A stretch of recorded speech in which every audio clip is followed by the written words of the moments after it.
Прывітанне, мае дарагія сябры! Сёння з вами мы пазнаёмімся з апавяданнем Уладзіміра Аляхновіча «Першае каханне». Гэты твор рэкамендаваны для пазакласнага чытання ў 7 класе. Пачынаем. Сям'я Шостакаў жыла тады ў невялікай вёсцы Гулічы, што стаяла за 2 кіламетры ад нешырокай, але маляўнічай рэчкі Ясенькі. У вёсцы налічвалася ўсяго каля 20 хат. Усе гуліцкія школьнікі былі маладзейшыя за Яўгена і вучыліся ў тамашняй пачатковай школе. Шостак жа, сямікласнік, таму хадзіў у школу ў мястэчка Азярцы. Гэта па другі бок рэчкі Ясенькі, туды кіламетры са 2. З Гулічаў у Азярцы, акрамя яго, хадзіла яшчэ адна дзяўчынка, высокая, танклявая Марылька Кранько, таксама сямікласніца. Вядома ж, Яўген сябраваў з ёю.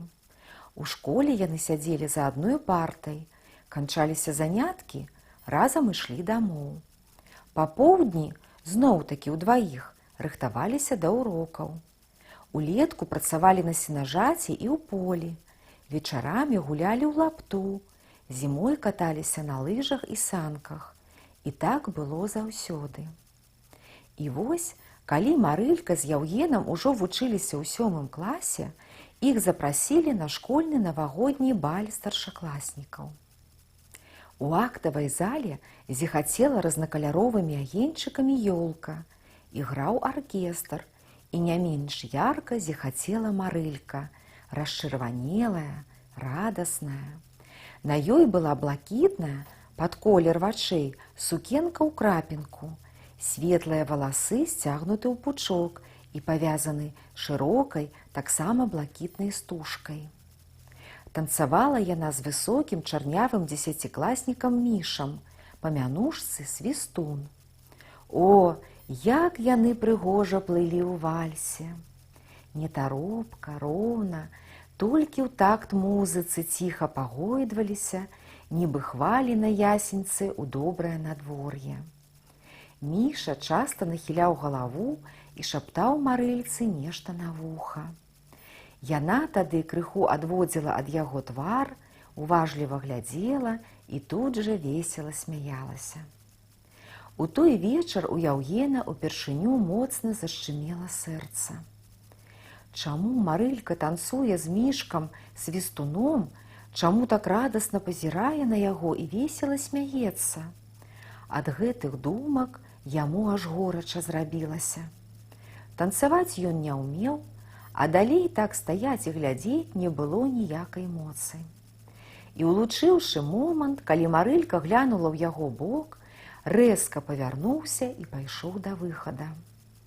Калі ў раздзявалцы ўжо нацягваў кожушок, нехта тузануў яго за рукаў.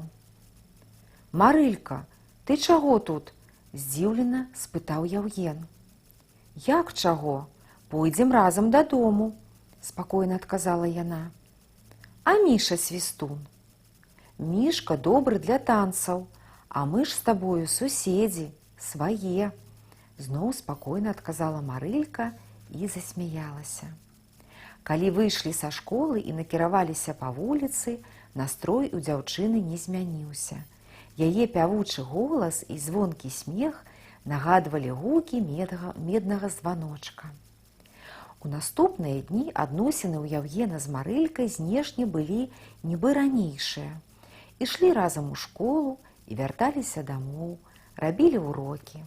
Але Шостак хутчэй адчуў сэрцам, чым зразумеў, што з ім нешта сталася. Раней раніцай маці доўга не магла яго дабудзіцца. Цяпер жа ускокваў з ложка пасля першага яе слова. І ўсё таму, што уяўляў скорую сустрэчу з Марылькай.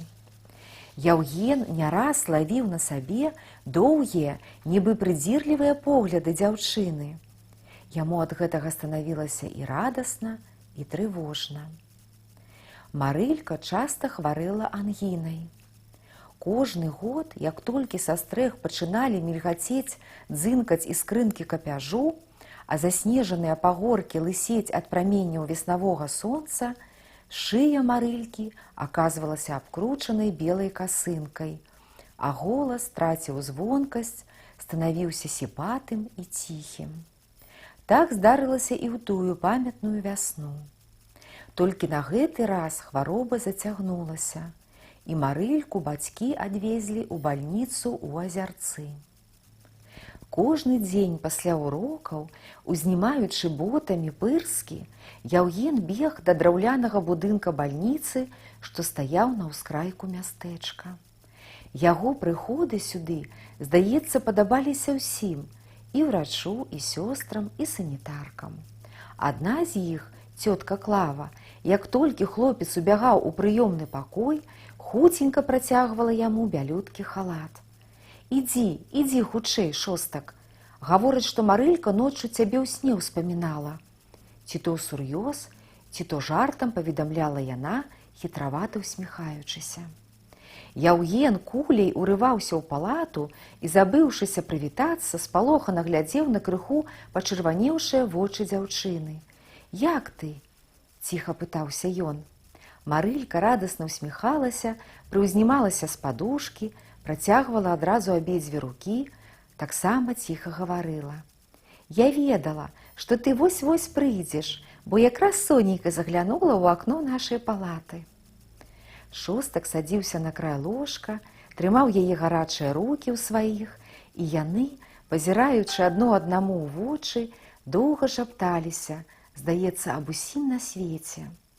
Але праз нейкі час твар Марылькі станавіўся заклапочаным, яна яшчэ вышэй прыўзнімалася на падушцы, казала больш сур'ёзна і цвёрда. «А зараз паказвай, што задалі на дом у школе». Яўген, хоць і неахвотна, але пакорліва выпускаў яе рукі, даставаў зранца падручнікі, сшыткі. І зноў, як і некалі раней, яны рабілі ўрокі. Неяк раніцай Шостак прачнуўся і быў вельмі здзіўлены. Ужо па столе бегалі сонечныя зайчыкі, а маці дагэтуль яго не разбудзіла. Хуценька апрануўся і выглянуў на кухню. Маці якраз высыпала бульбу з каша ў цэбар, разагнулася. «Пачалася паводка, сынок», – загаварыла яна. «Ясенька яшчэ ноччу загула. Дзядзька Васіль вазіў малако ў Азярцы. Дык калі вяртаўся, ледзь пераехаў рэчку на калёсах. Са школы перадалі, што адпусцілі вас на канікулы». У азярцоўскай школе вучняў на веснавыя канікулы адпускалі на час паводкі, бо многія масты крыгаход зносіў, і з большасці вёсак у час вялікай вады дабрацца ў мястэчка было цяжка. Спачатку Яўген нават узрадаваўся. «Вось і добра, што не трэба ў школу», – падумаў ён. «Збегаю ў мілеўскі лясок, нарву пралесак і занясу іх Марыльцы ў бальніцу». Яшчэ учора ў ельніку ён нагледзеў купінку блакітных, нібы вочы ў Марылькі першых веснавых кветак. Але як дабяруся ў Азярцы, раптам нібы апякла думка. Ясенька зараз бурліць, напэўна, як раз'юшаная. «Схаджу і гляну, што робіцца на рэчцы», – сказаў Яўген і стаў нацягваць кажушок. Маці нічога не адказала, бо, здаецца, і не пачула яго, як мае быць. Якраз варочала качаргой галавешкі ў печы. Як толькі Шостак выйшаў на двор, зразумеў, што ўсяго за адну ноч вясна ахапіла ўсё наваколле. Было цёпла і мокра, снег пачарнеў і асеў, а з-пад плота ўжо цурчалі ручайкі. За вёскай Яўген звярнуў у ельнік і неўзабаве адшукаў чысты ад снегу ўзгорачак, на якім красаваліся кветкі. Свяжуткія, блакітна-фіялетавыя венчыкі пялёстак абрамлялі апушаныя зялёныя лісцікі. Хоць кветак расло тут многа, хлопцу шкада было іх зрываць. Ён выбраў толькі 5 самых прыгожых і буйных пралесак. Няхай у Марылькі па ўсіх прадметах будуць адны 5, весела падумаў ён, падміргнуў сам сабе і накіраваўся да дарогі. Калі Шостак падышоў да ясенькі, стала ясна, што паводка ўжо набрала поўную сілу. Варочаліся і ламаліся льдзіны, а цёмна-зялёная плынь круціла і несла вырваныя з карэннем дрэўцы, нейкія слупкі, жэрдачкі, дошкі, іншы усялякі друз, смецце. Нерухома з вады выглядвалі толькі вялізныя камяні. Яны, бліскучыя і аслізлыя, нагадвалі лбы нейкіх казачных істот.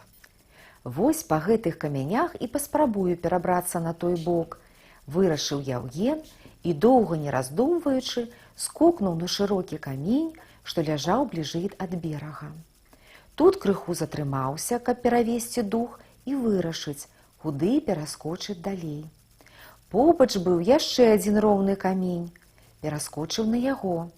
Далей метры за два ляжала вялізная, цёмна-бурая круглая глыба. Шостак крыху прыгнуўся, напружыўся і скокнуў. Падэшвы ботаў, падбітыя шырокімі жалезнымі цвікамі, ляснулі аб граніт і саслізгнулі, а Яўген па грудзі апынуўся ў вадзе. Холаду спачатку не адчуў, толькі бачыў, як імкліва праносяцца міма льдзіны, шматкі паблеклай травы, саломы. Кінуў позірк на той бок, куды пераходзіў, і за некалькі метраў ад сябе прыкмеціў голыя галіны лазовага куста, што тырчалі з вады. Трымаючы ў руцэ над галавой букецік пралесак, асцярожна зрабіў у тым кірунку крок, другі. Толькі б не ўпасці, калацілася думка. Там, можа, як і выберуся, а кветкі прападуць. Зноў на імгненне паўсталі добрыя уважлівыя вочы Марылькі. Яны сумна ўсміхаліся і, здавалася, аб нечым прасілі. Упарта зрабіў яшчэ крок, затым яшчэ, і вось ужо свабоднай рукой ухапіўся за лазовую галіну. Калі Шостак выбраўся на бераг, з кажушка і штаноў цурчалі струмені вады, а ў халявах ботаў хлюпала. Адразу ж стаў даймаць, калаціць холад. Яўген зразумеў, што трэба хутчэй бегчы.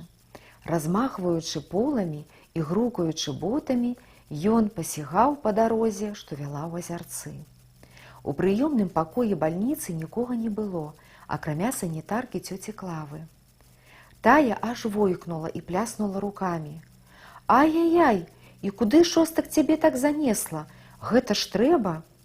«Ясеньку пераходзіў, цётка Клава, вось крыху і вымак», стараючыся прыдаць голасу бадзёры тон, хоць у самога аж ляскалі зубы, гаварыў Яўген. «Вымак, вымак», – перадражніла яго цётка, «а ці ведаеш, што запаленне лёгкіх табе забяспечана?» У адно імгненне цётка зняла з яго плячэй кажушок, пасадзіла на табурэтку і пасцягвала боты.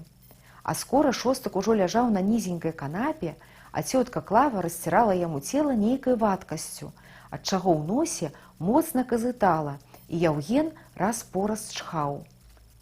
Неўзабаве зайшоў доктар Нікадзім Сяргеевіч. Заклапочана сказаў «ну і ну», прысеў на край канапы. Ён дастаў з кішэні халата навушнікі, надзеў іх і стаў вадзіць па грудзях Шостака чорным кружочкам. Потым падняўся і сказаў: «Калі абыдзецца без запалення, то лічы, хлопец, што ты нарадзіўся ў кашулі». Яўген Шостак, вядома ж, не нарадзіўся ў кашулі, і без запалення лёгкіх не абышлося. Але ж якая была радасць, калі назаўтра пад вечар да яго ў палату зайшла Марылька. Яе блакітныя вочы свяціліся трывогай, ласкай і дабрынёй. У руках яна трымала прынесеныя Яўгенам кветкі, а вусны шапталі: «Я ведала, што ты прыйдзеш, я ведала». Вось такое цудоўнае апавяданне. Да пабачэння, сябры, поспехаў вам!